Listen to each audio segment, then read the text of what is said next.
My name is Maren Brehme. I work at ETH in the Geothermal Energy and Geofluids group in the Earth Science Department. Here I have my own group of young researchers, PhD students and postdocs, and we work on two big topics, which is geothermal exploration and geothermal operation. So we follow two main scientific questions, which is where to find the geothermal energy potential, and if we found it and already can use it, how to operate them in a sustainable and long-term way. Does Switzerland have a strong geothermal energy and geofluids potential? Yes, every country in the world has a geothermal energy potential. It's about using it. So the deeper you go, the hotter it gets.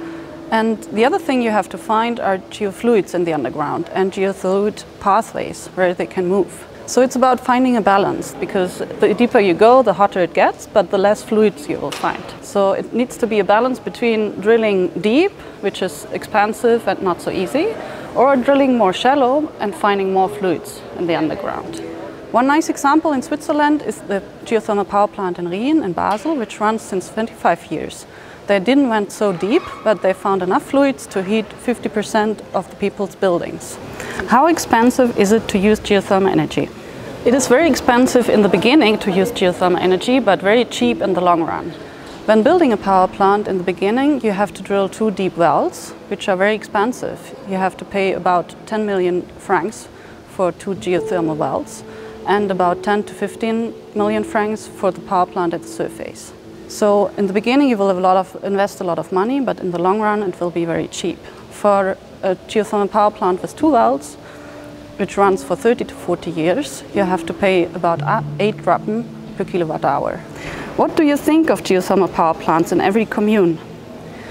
This is one option, but it's actually not needed. We can build less geothermal power plants, but bigger ones, because you can transport the electricity and also the heat. So it would be enough to build a few power plants, but it's also an option. You could build a geothermal power plant in every commune, and that's actually one big advantage of geothermal energy. It's locally and independently available.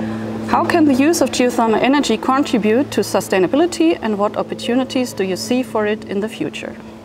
Geothermal energy is a sustainable energy source. It sustains itself because the Earth's center is so hot, and we will never be able to cool down the Earth. The heat will always come from the Earth's center to the surface, and we can use that forever.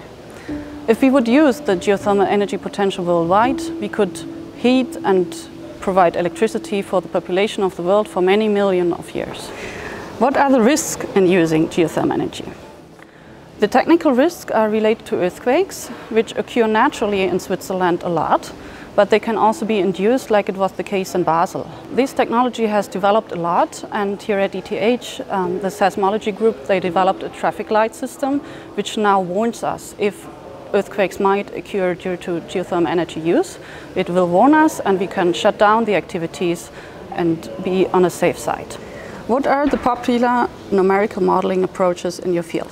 Numerical modeling is a very important and very useful tool in geothermal energy because it can combine a lot of data. So we go to the field, we measure, we also do lab experiments, and numerical modeling will help us at the end to combine all this knowledge, all this data into one tool. So it will help us understanding thermal, hydraulic, mechanical, and also chemical processes and their interaction.